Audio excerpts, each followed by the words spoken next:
Mercredi 24 août, l'ambassade de Chine en France a organisé une réception intitulée Études en Chine, civilisation croisée, en présence de Lu Shaye, ambassadeur de Chine en France, Chen Li, ministre près l'ambassade, les ministres conseillers près l'ambassade, Zhou Jiakui, Gao Pin, Yan Zhenquan et He Degang. Plus d'une centaine d'invités étaient présents.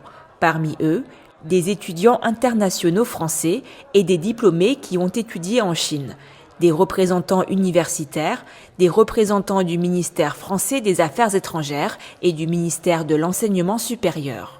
Dans son discours, Lu Shaye, ambassadeur de Chine en France, a déclaré que les étudiants internationaux sont les partisans et les acteurs de l'inspiration mutuelle entre les civilisations chinoises et françaises et du rapprochement des deux peuples, apportant du dynamisme au développement des relations sino-françaises. Il a indiqué que ces dernières années, la coopération éducative entre les deux pays n'avait jamais été aussi étendue et profonde. Avec plus de 40 000 étudiants chinois en France aujourd'hui et plus de 10 000 étudiants français en Chine avant l'épidémie de Covid-19, ils représentent dans les deux pays l'une des principales communautés d'étudiants internationaux. L'ambassadeur a souligné qu'un certain nombre d'universités chinoises et un grand nombre de disciplines se sont classées parmi les leaders mondiaux, offrant des opportunités illimitées aux étudiants du monde entier. Évoquant l'épidémie de Covid-19 qui a freiné les échanges interpersonnels et culturels entre la Chine et la France, il a déclaré que la Chine a repris le traitement des visas pour les longs séjours dans le cadre d'une formation diplômante, ajoutant que les étudiants titulaires d'un permis de séjour étudiant valide peuvent désormais se rendre en Chine sans demande de visa. L'ambassadeur de Chine en France, Lu Shaye, a exprimé le souhait qu'à travers ses voyages en Chine, les étudiants français et leurs proches puissent mieux comprendre la Chine. Et je souhaite à tous les amis ici présents santé, réussite et bonheur. Je vous remercie. Lin Chongqing, président de l'université Jiao Tong de Shanghai, l'une des plus prestigieuses universités chinoises, a déclaré que son école a mené une coopération amicale et approfondie avec les universités françaises dans de nombreux domaines, tels que les visites académiques mutuelles entre enseignants et étudiants, la co-création et le partage de cours, la recherche scientifique et la coopération en matière d'innovation. Il a déclaré que grâce aux efforts inlassables de la Chine et de la France, l'école d'ingénieurs ParisTech Shanghai Jiao Tong, née de l'alliance stratégique entre ParisTech et l'université Shanghai Jiao Tong, a obtenu de nombreuses réalisations et distinctions remarquables. Alexandre Jarret, futur étudiant de l'Université d'aéronautique et d'astronautique de Pékin, et Vladimir Herbal, qui a obtenu la médaille d'or au concours Pont vers le chinois, ont partagé leur expérience de la langue chinoise et de la Chine.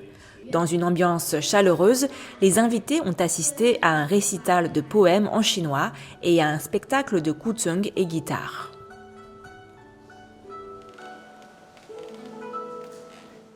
Donc je pense que l'amitié entre la Chine et la France l'avenir de cette amitié réside dans la jeunesse des deux pays.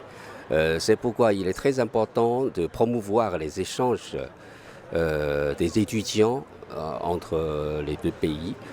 Ces 2 dernières années, à cause de la Covid-19, cet échange a été perturbé un peu. Ouais. Mais avec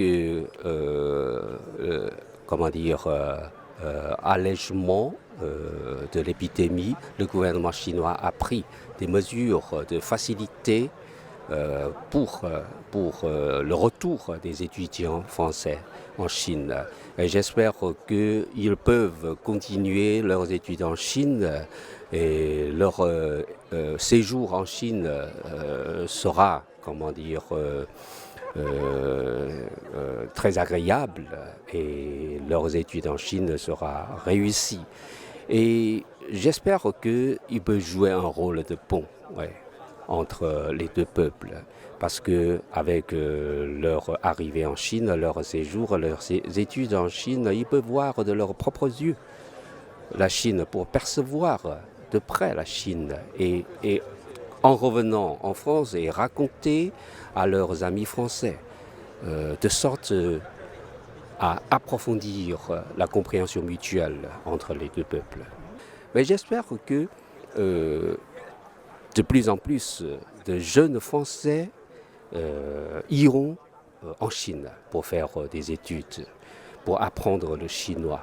Parce que personnellement, à vrai dire, je pense que la Chine représente un peu l'avenir du développement du monde, parce que un pays de 1,4 milliard d'habitants et avec un développement si réussi, avec un marché gigantesque, ne peut pas ne pas être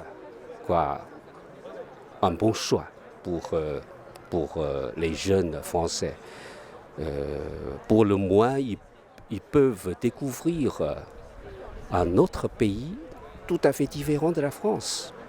En fait, c'est le cœur du réacteur de la relation entre pays. On a besoin de jeunes qui découvrent l'environnement social, économique, culturel, pour finalement s'enrichir de ces différences et mieux comprendre l'autre. Donc la mobilité des jeunes, que ce soit des jeunes français allant en Chine ou de jeunes chinois venant en France, constitue un terreau de futurs ambassadeurs qui seront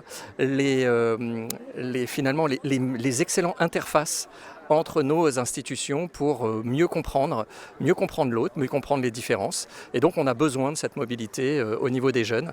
Plus elle est jeune, plus elle sera importante et plus elle sera utile à la fois pour les jeunes et aussi pour le développement des relations entre nos deux pays. Et je me réjouis d'entendre l'ambassadeur nous dire que la politique du zéro Covid dynamique qui a été mise en place en Chine permet de nouveau une mobilité, une délivrance de visas permettant de renouer ce dialogue entre nos cultures dans l'avenir.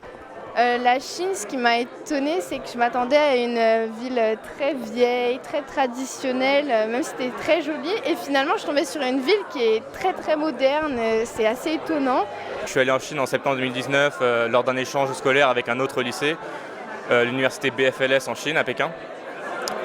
Du coup, lorsque nous sommes allés là-bas, nous avons pu aller en famille d'accueil et ainsi nous avons découvert la culture chinoise d'un autre œil, non pas par les médias ou quoi que ce soit. Nous avons pu voir de nos propres yeux comment se passait une journée, comment les élèves travaillaient, nous avons pu aller voir les cours, etc.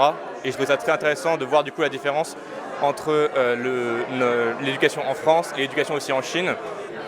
Je m'appelle Yelena, mon prénom chinois est Tai Yinglei. Je suis allée en Chine il y a 3 ans à l'université de Chongqing en tant qu'étudiante en échange pour étudier le chinois.